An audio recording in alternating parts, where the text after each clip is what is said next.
My pregnant wife ignored my protests and went on a trip abroad with her high school sweetheart. But when she returned, she had already sold everything and wanted a divorce. I'll start by saying that I never imagined my life would end in this disaster. I always thought that couples face problems, sure. But I never imagined I'd be here writing this while my pregnant wife is in another country with her high school ex-boyfriend, posting photos that make my blood boil. But let me back up a bit. My wife and I have been married for 5 years, and when she told me she was pregnant, I thought it was the beginning of a new stage, the happiest of all. Of course, we had our differences like any couple, but I always thought we were on the same team.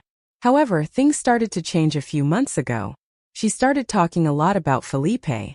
Felipe this, Felipe that. At first, I didn't pay much attention because it seemed innocent. A high school friend she had reconnected with through social media. She always told me they were just talking about old times. She even showed me some photos from when they were teenagers. As if she wanted me to understand how much that friendship meant to her. Me like a good, dumb husband, I believed her. But soon it became more evident. Every time he wrote to her, she would laugh as if he were the funniest man in the world. If I tried to plan something for us, suddenly she was very tired or had to reply to an urgent message from Felipe. Eventually, the moment came that marked the beginning of the end. She told me that Felipe was going to be in town for a few days, and that she wanted to see him for lunch. I didn't want to be the jealous husband, so I told her there was no problem, that she should go. I realize now that that was a mistake because after that lunch, things completely spiraled out of control. Suddenly she wanted to go to more meetings with friends, but those meetings didn't include anyone I knew except Felipe. When I asked her if I could join her sometime, she said it would be weird because they were people from her past and I wouldn't feel comfortable. I felt a little displaced, but I decided to trust her. Another big mistake on my part. Then came the moment that really made me explode. One day while we were having dinner, she dropped the bomb. She wanted to go on a trip abroad with Felipe. According to her, it was a unique opportunity to see a place with a local guide because Felipe had already lived there. Worst of all, the trip was going to last almost 2 weeks, and she was already 6 months pregnant. I told her it didn't seem right. I explained that I was worried about her health, the stress of the trip, and most importantly, how inappropriate it was to go on vacation with another man while I stayed home working to support us. She got angry, saying that I didn't trust her, that she had always wanted to travel to that country, and that she couldn't believe I was trying to control her. Despite all my protests, she left. She literally ignored me. She gave me a quick kiss on the cheek before walking out the door, and told me she'd be back before I knew it. She didn't even ask me to take her to the airport. Felipe did. I was speechless. I sat on the couch trying to convince myself that maybe I was overreacting. But then I saw the post on her Facebook. There she was with Felipe holding hands, smiling as if they didn't have a single worry in the world. The photo was accompanied by a caption that read, "Felipe, even though we can't be together as husband and wife, I'm still going to have your child." Who the hell writes something like that? Who posts something like that while they're married? I couldn't contain myself. I made the mistake of opening the comments, and of course people were filling the post with hearts and words of encouragement. And where was I in all this? I couldn't take it. I wrote under her photo, "If you two are so in love, isn't it time for you to kick me to the curb and stay with him?" I knew I was being sarcastic, but at that moment I didn't care. The people who saw my comment thought I was crazy, but I honestly didn't care. I got up from the couch, closed my computer, and said to myself, "No more." From that moment on, I decided that I wasn't going to be the victim of this story. While she was out there enjoying her romantic adventure, I was going to do what I had to do to get my life back. First, I called the postpartum care center where I had made a reservation for her. I canceled everything. Then I called the women's clinic where she had scheduled appointments and canceled them too. After that, I went to the baby's room, looked at all the things we had already bought. Clothes, toys, and expensive stroller that she insisted on having. I got rid of everything I could return. I returned it, what I didn't I gave away. Every time I went out with a bag of things, I felt like I was taking a weight off my shoulders. When I was done, I sat on the empty sofa and sighed with relief. There was still a lot to do, but at least I had started to take control. That same night I called some close friends, the only ones who knew what was going on, and told them I needed to go out. We met up, had a few beers, and I told them my plan. I knew it was going to be a long process, but I was willing to go all the way. And this, friends, is just the beginning of what ended up being the worst year of my life, and the best revenge of all. Update 1: 2 weeks have passed since my wife returned from her unforgettable trip with Felipe. Honestly, during those days I was on autopilot. I don't know if it was pure adrenaline or the desire not to sit around feeling sorry for myself, but every second I used to prepare everything that was to come. While she was enjoying her romantic adventure, I was completely dismantling the life we had built together. By the time she returned, the impact was immediate. I remember I was at a friend's house when I got her call. The screen of my cell phone showed her name, but this time I didn't feel a single ounce of emotion or nervousness. I answered calmly, prepared for what was coming. She, on the other hand, was hysterical. What the hell happened here? Where are our things? Why is the house empty? I took a moment to savor her desperation before answering. Our things? Well, since you decided to ignore everything I told you and go on a trip with your lover, I thought maybe you didn't need them anymore. The silence on the other end of the line was glorious, although it didn't last long. She started yelling, demanding explanations. I, on the other hand, was completely serene. I sold everything, honey. The lease on the house was in my name, so I canceled that too. I thought you'd want to move in with Felipe now that you're so in love. Wasn't that the idea? She started babbling, trying to find words, but all that came out of her mouth was a series of accusations and excuses. It's not what it seems. Felipe and I are just friends. He was there for me at a difficult time and you don't understand. You're exaggerating all of this. I laughed. I literally couldn't help it. Friends? Friends who pose holding hands in a photo while publicly declaring their love? I replied sarcastically, oh, of course, because it's normal for pregnant women to travel with their high school friends and post romantic declarations on Facebook. Very typical. She tried to change the subject and accused me of being cruel for selling our things, especially the babies. She assured me that everything she did was because of stress, and that I should understand that pregnant women need emotional support. That's when I dropped the second bomb. Well, since we're talking about support, I also canceled the appointments at the women's clinic and the postpartum care center. But don't worry, Felipe can help you with that. After all, it seems like he's more interested in this baby than I am. Don't you think? For a moment, I thought the phone had disconnected because the silence on the other end was long. Finally, she said in a broken voice, how could you do this to me? I love you, but you don't understand me. This was a mistake, but it's not what you think. I replied without a hint of emotion. If you really loved me, we wouldn't be having this conversation. I hung up before she could continue with her speech. There was nothing more to say. That night, out of pure curiosity, I checked social media. I wasn't expecting much, but what I found was even more pathetic than I imagined. My wife had changed the privacy settings of all her posts. The photo with Felipe was still there, but now it could only be seen by her closest friends. Evidently, she was trying to clean up her image, although it was already too late. The messages didn't stop. For the next few days, she sent me long texts, some furious, others pleading. It was always the same mix of excuses and justifications. On the one hand, she said that what happened with Felipe meant nothing, that I was exaggerating, and that it had all been a misunderstanding. On the other hand, she blamed me for everything, saying that if I hadn't been so controlling, she would never have felt the need to seek support from someone else. I didn't reply. Instead, I continued with my plans. I had already spoken to a lawyer and filed for divorce, citing infidelity as the main cause. Since the lease on the house was in my name, she couldn't do anything about it. She was left without a place to live, and as far as I knew, without Felipe, because he also seemed to have disappeared off the map after his return.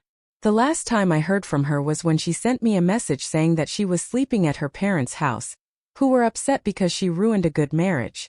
Ironically, she seemed more concerned about what her parents thought than about the fact that I was really determined to end everything. By this point, everything was in motion.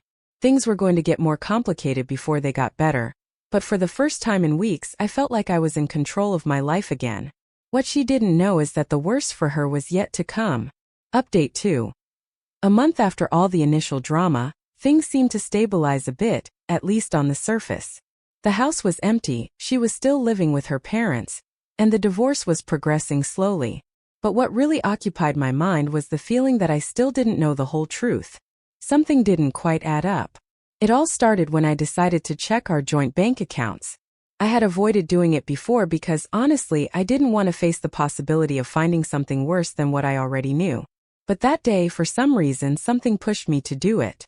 Maybe it was a mix of courage and pure curiosity. What I found left me speechless. For the last 6 months, my wife had been transferring small amounts of money, almost weekly, to an unknown account. The total sum wasn't exorbitant, but enough to raise suspicions. It wasn't money that we would use for normal expenses, nor was it something she ever mentioned. At first I thought that maybe she was saving in secret, which would already be a betrayal considering our financial situation. But as I continued investigating, I discovered something much worse. With a little time and some help from a friend who works at a bank, I managed to trace that account to its owner, Felipe. Yes, you read that right. My wife hadn't just been emotionally involved with her friend, she had also been financing him. Basically, while I was killing myself working to support us and preparing everything for the arrival of the baby, she had been diverting money to her ex-boyfriend. My first impulse was to call her immediately and confront her, but I stopped myself. After all, it was already clear that my wife was an expert at manipulating the narrative in her favor. If I called her, she would surely try to justify herself, cry, or worse, blame me. Not this time. I was going to be smarter. I took screenshots of all the suspicious bank movements and saved them in a folder. I also printed the complete bank statements as backup, because I knew this would be crucial for the divorce. If I wanted to make sure she didn't get another penny from me, I would need solid proof. That same day, I contacted my lawyer and explained everything. He assured me that this information was a bombshell in the case. The misuse of marital finances could be a decisive factor for the judge to rule in my favor, especially since there was already evidence of infidelity. But I wasn't going to stop there. I decided to send a message directly to Felipe. I didn't expect him to answer, but I wanted him to know that I was aware of his little game. I wrote, "I hope you enjoy my ex-wife's money because soon you'll have to be held accountable. Enjoy it while you can." I didn't get a response as expected. However, something interesting happened a few days later. A mutual friend who had taken my side in all of this sent me a message saying that she had heard rumors that Felipe was desperately looking for work. Apparently, the guy had been practically living off the charity of my wife and other women before her. His history was a pattern. Find someone vulnerable, earn their trust, squeeze them financially, and then disappear. That information was like gasoline on the fire of my resentment. Not only had they betrayed me, but they had also used my money to finance this ridiculous love triangle. Meanwhile, my wife continued to send me messages. Most were a mix of pleas and veiled threats, as if she thought that would make me give in. One message in particular stuck with me. "What do you gain from all this? Can't you just let it go? Don't you care about our son anymore?" Reading those words made my blood boil. Our son? Now she wanted to act like she cared about the family after everything she did. That's when I decided I wasn't going to give an inch. Every day that passed, my determination grew stronger. Not only did I want to end this marriage, but I wanted to make sure she faced the consequences of all her decisions. And although there were still many unanswered questions, one thing was clear. I wasn't done uncovering everything. Update 3. 3 months after it all began, it felt like an eternity had passed. The divorce was progressing slowly, as is usual with these procedures, but every day that passed I was closer to leaving this disaster behind. Or so I thought. However, what happened during this time was something I had never anticipated. It all started with an anonymous call. It was a quiet afternoon. I was at home reviewing some documents related to the divorce when my phone rang. At first, I hesitated to answer because the number wasn't familiar to me, but something made me take the call. On the other side, a woman's voice introduced herself. I didn't recognize her name, but what she said next made my heart stop for a moment. "I'm Felipe's ex-girlfriend. We need to talk." My first reaction was disbelief. Why would someone like her want to talk to me? However, I decided to listen. What she told me during that call was much more than I was prepared to hear. According to her, Felipe had a pattern. His modus operandi consisted of approaching married women or emotionally vulnerable women, making them feel special, and then manipulating them into giving him money or providing him with some kind of stability. The most shocking thing was when she mentioned something about pregnancies. Look, I don't know if this helps you or not, but Felipe has a history. He's gotten several women pregnant while they were married to other men. It's like he does it to destabilize their lives. Once he gets what he wants, he disappears. I felt a chill run through me. For a moment I was silent, trying to process what I had just heard. Finally, I gathered the strength to ask what I really had to. Are you saying that the baby my wife is carrying might not be mine? She didn't answer immediately, but her silence was enough. Finally she said, I don't want to say for sure because I don't know the details, but if I were you, I would ask for a paternity test just to be sure. When she hung up, I stared at the phone as if it wasn't real. For weeks I had been focused on the divorce, on getting my life back and getting over the betrayal. It had never occurred to me that the baby I had waited so long for might not be mine. That night I couldn't sleep. My mind was full of questions. But one thing was clear, I needed that paternity test. The next day I called my lawyer and explained everything. He told me that given the context, I could request the test as part of the divorce proceedings. It wouldn't be easy because my wife would probably object, but we had a solid case. Besides, we already had enough evidence of her relationship with Felipe to support my request. As expected, when I informed my wife, she exploded. She called me everything. Cruel, insensitive, paranoid. She even went so far as to say that the mere idea of asking for a paternity test was a betrayal of our marriage. But I didn't give in. This isn't about you, I told her coldly. It's about the truth. If you have nothing to hide, it shouldn't be a problem. Finally, she had no choice but to accept. The following weeks were a mix of anxiety and anger. On the one hand, I wanted the results to confirm that the baby was mine because, despite everything, I still cared about that child. But on the other hand, I knew that if it wasn't, I would have one more reason to leave this chapter behind once and for all. When the results arrived, everything changed. My lawyer was the one who delivered them to me in person, and I remember the exact moment I opened them. My hands were shaking as I read the printed words. Excluded as biological father. I couldn't believe it. The baby wasn't mine. I felt a mix of emotions that I can't quite describe. On the one hand, I was devastated. I had spent months preparing to be a father to that child, and now all of that was vanishing in an instant. But at the same time, I felt a strange sense of relief. This was the final confirmation that I had done the right thing by ending my marriage. I didn't hesitate to inform my wife. I called her and went straight to the point. I have the paternity test results. The baby is not mine. She didn't answer immediately. I could hear her holding back tears on the other end of the line. Finally, she said in a trembling voice, "There must be a mistake. That can't be true." "It's true," I replied calmly. "And now that I know, I'm not going to spend another second worrying about you or your lies. This is over." I hung up before she could continue talking. I had nothing more to say to her. The following days were a storm. She sent me messages constantly saying that the results must be wrong, that we could still work things out, that the baby needed a father. But I didn't let myself be manipulated. It wasn't my problem anymore. From that moment on, something in me changed. I no longer felt sadness or pain for what I had lost, because I realized that I hadn't lost anything. Everything I had built with her was a lie, and now I was free to start over. This was the final blow for my wife. She knew her mask had fallen, and there was nothing she could do to regain control of the situation. But there was still a long way to go. The divorce wasn't over yet, and I was determined to make sure she faced all the consequences of her actions. Update 4. 6 months after the start of this whole disaster, things started to move faster in the divorce process. The discovery that the baby wasn't mine was not only an emotional blow, but also an extremely powerful legal weapon. My lawyer, a true shark in his area, was determined to use everything to our advantage. On the one hand, we had more than enough evidence to prove my wife's infidelity, from the Facebook photos to the bank records showing the transfers to Felipe. There was no way she could deny what she had done. But what really tipped the scales was the fact that for months she had been using family finances to fund her romantic adventure. My lawyer presented all of this to the judge. The screenshots of the posts, the bank movements, the transfer records, and of course the paternity test results. The strategy was clear: to show that my wife had acted selfishly, dishonestly, and most importantly, detrimental to our joint finances. During one of the preliminary hearings, she tried to defend herself. She claimed that she had transferred money to Felipe because he was going through a bad time, and that as a pregnant mother, she simply needed the support of a friend. She also tried to argue that the financial decisions she had made were for the well-being of the baby.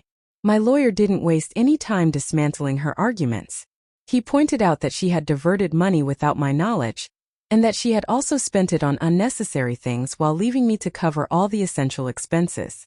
He presented a detailed breakdown of the finances, clearly showing how my wife had been draining our accounts for months. The judge was not impressed with her attempts to justify the unjustifiable. In fact, he was quite clear in saying that her actions demonstrated a lack of responsibility and respect for our marital relationship. That's when the real blow came. My lawyer requested that due to her infidelity and misuse of family finances, I should receive financial compensation for the damage caused. He also asked that she be denied any right to the assets we had accumulated during the marriage. In short, the proposal was simple. I would keep everything and she wouldn't receive a penny. She went crazy in the middle of the hearing. She started yelling, accusing me of being a cruel man who only wanted revenge. She even tried to blame me, saying that if I had been a better husband, none of this would have happened. The judge had to ask her to calm down several times, but her attitude only sank her further. When the day of the decision finally arrived, the scales were completely tipped in my favor. The judge ruled that due to her infidelity and mismanagement of our finances, she would not be entitled to any financial compensation, or to most of the assets we had shared. In addition, I was awarded compensation that covered the financial losses I had suffered due to her actions. My wife tried to appeal, but she had neither the money nor the strength to continue fighting. Felipe, for his part, had already completely disappeared from her life.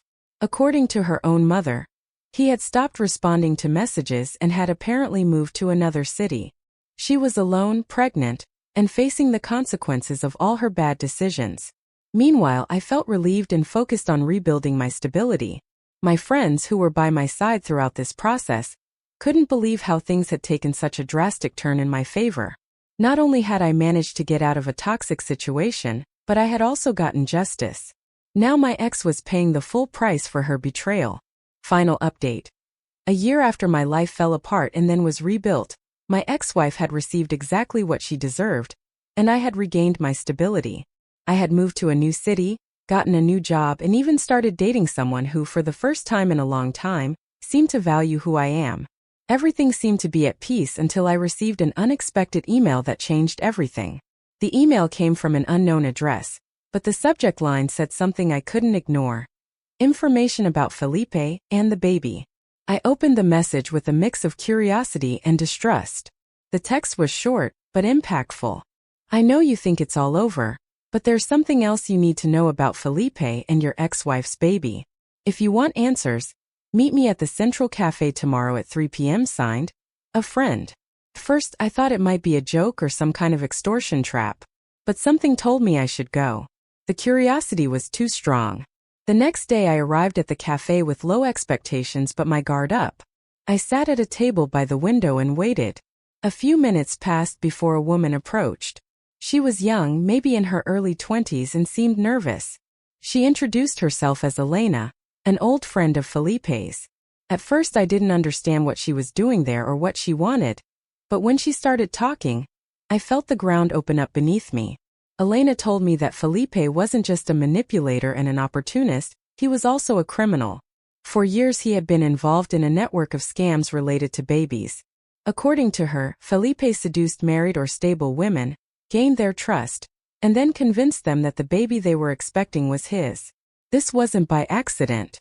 His goal was to use that supposed paternity to blackmail families, or even sell information to third parties interested in illegal adoptions or trafficking of genetic information. I couldn't believe what I was hearing. For a moment I thought Elena was making it all up, but then she showed me proof. She had emails between Felipe and other women, messages in which he clearly talked about manipulating the husband to pay for everything, and making sure the baby was registered as his for the deal. Everything was documented. What left me breathless was the last piece of evidence that Elena slid across the table. A copy of a birth certificate. My ex-wife's baby had already been born and was registered with Felipe's last name. I didn't understand anything. According to the messages, Felipe had convinced my ex-wife that they needed to register the baby with his last name for security, telling her that they could fix it later. The most important thing was that he also mentioned potential buyers interested in the baby. My head was spinning. What kind of monster would do something like that? Even more, how had my ex-wife fallen so low as to allow it? With this information in hand, I knew I couldn't stand idly by.